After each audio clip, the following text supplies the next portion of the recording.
نحمده ونصلي ونسلم على رسوله الكريم اما بعد فاعوذ بالله من الشیطان الرجیم بسم اللہ الرحمن الرحیم۔ اللہ رب العزت نے قرآن مجید میں فرمایا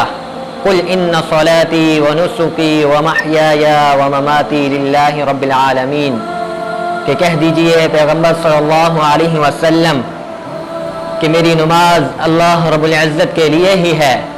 اور میری جو عبادات جو قربانیاں ہیں تمام اللہ رب العزت کے لیے ہی ہیں۔ اسی طرح رسول اللہ صلی اللہ علیہ وسلم نے فرمایا لیس منا من ضرب الخدود وشق الجیوب ودعا بدعوى الجاہلیہ، کہ جس نے وہ ہم میں سے نہیں کہ جو اپنے رخساروں کو پیٹے اور اپنے گریبانوں کو چاک کر دے اور جاہلیت کی باتیں کرے۔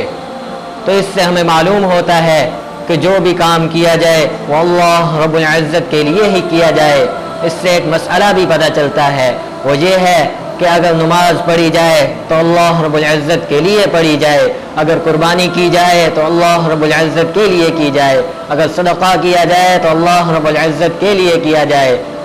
اور جو کام بھی کیا جائے سوائے اللہ کے کسی اور کے لیے نہ کیا جائے۔ اسی طرح فرمایا کہ جو لوگ نوحہ کرتے ہیں،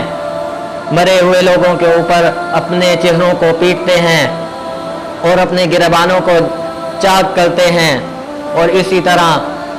جاہلیت والی باتیں کرتے ہیں تو وہ ہم میں سے نہیں۔ تو دیکھیں کتنی بڑی وعید آئی ہے، تو اس سے بچنا چاہیے اور ایسی مجالس میں شرکت نہیں کرنی چاہیے کہ جس میں نوحہ ہوتا ہو اور جس میں جاہلیت والی طرز عمل پر کام کیے جاتے ہوں اور اللہ رب العزت کے بتائے ہوئے طریقوں کے مطابق کام نہ کیے جاتے ہوں۔ کیونکہ ان مجالس میں اللہ رب العزت کا قہر نازل ہو رہا ہوتا ہے۔ تو اللہ رب العزت سے دعا ہے کہ اللہ رب العزت